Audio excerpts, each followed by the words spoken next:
అందు ప్రియమైన సహోదరి సహోదరులకు యేసుక్రీస్తు నామములో శుభములు. దేవుని యొక్క నూతనమైన కృప మీకు కలుగునుగాక.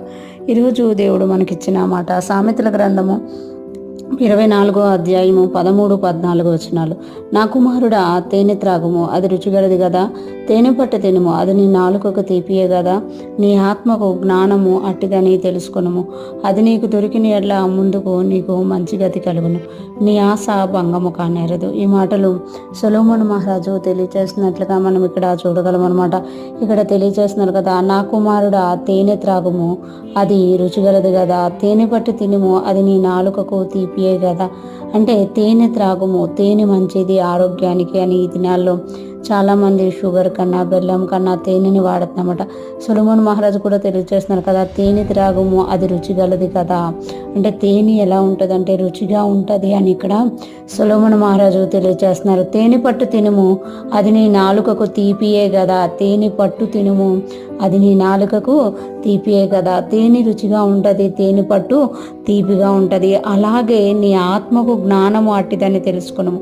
నీ యొక్క నాలుకకు తేనె పట్టు ఎలాగైతే తీపిగా రుచిగా ఉంటాయో, నీ ఆత్మకు జ్ఞానము అట్టిదని తెలుసుకున్నాము. అది నీకు దొరికిన ఎడ్ల ముందుకు నీకు మంచి గతి కలుగును అంటున్నారు.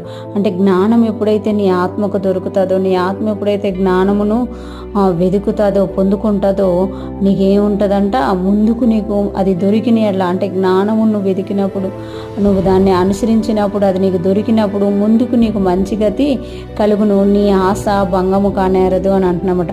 ఎవరైతే తమ ఆత్మలకి జ్ఞానాన్ని సంపాదించుకుంటారో, వాళ్ళ ఆత్మల్లో జ్ఞానాన్ని నింపుకుంటారో, దేవుని వాక్యం యెహోవా యందు భయభక్తులు కలిగి ఉండితే జ్ఞానము అని దేవుని వాక్యం తెలియజేస్తుంది అనమాట. చెడుతనమును అసహించుకుంటే జ్ఞానము అని దేవుని వాక్యం తెలియజేస్తుంది. ఎప్పుడైతే మనము మన నాలుకకు ఇష్టమైన దాన్ని మనం ఎలాగైతే తీసుకుంటున్నామో, తేనె కావచ్చు, తేనె పట్టు కావచ్చు, లేకపోతే ఈ లోకంలో మనకి ఏదైతే ఇష్టమో మనకు నాలుకకు వాటిని ఎలాగైతే తీసుకుంటున్నామో, మన ఆత్మకు కూడా జ్ఞానము అట్టిది అని మనం తెలుసుకోవాలట. ఎప్పుడైతే మనం జ్ఞానాన్ని వెతికి పొందుకుంటామో, దానిని సంపాదించుకుంటామో, అది దొరికితే మనకు ముందుకి మంచి గతి ఉంటుంది అని ఇక్కడ తెలియజేస్తుందన్నమాట. అలాగే మన ఆశ భంగము కానేరదు అని తెలియజేస్తున్నారు. ఈరోజు ఫ్రెష్ మన్నా వింటున్న ప్రతి ఒక్కరూ జ్ఞాపకం చేసుకోవాలి. మనకు ముందుకి మంచి గతి కలగాలి అని అంటే మనం మన ఆత్మని దేవుని జ్ఞానముతో నింపుకోవాలి, దేవుని వాక్యముతో నింపుకోవాలి, యెహోవా యందు భయభక్తులతో నింపుకోవాలి. ఎప్పుడైతే మనము వాటిని సాధన చేస్తామో మనకి ముందుకు మంచి గతి ఉంది అని మనకి తెలియజేయబడుతుంది. ఈరోజు ఫ్రెష్ మన్నా వింటున్న ప్రతి ఒక్కరము కూడా మన శరీరాన్ని పోషించుకోవడమే కాకుండా ఆత్మను పోషించుకొని, ఆత్మకు అవసరమైన జ్ఞానముతో మనం నింపబడి దేవుని యొక్క కృపలో మనం వర్ధిల్లుదుముగాక.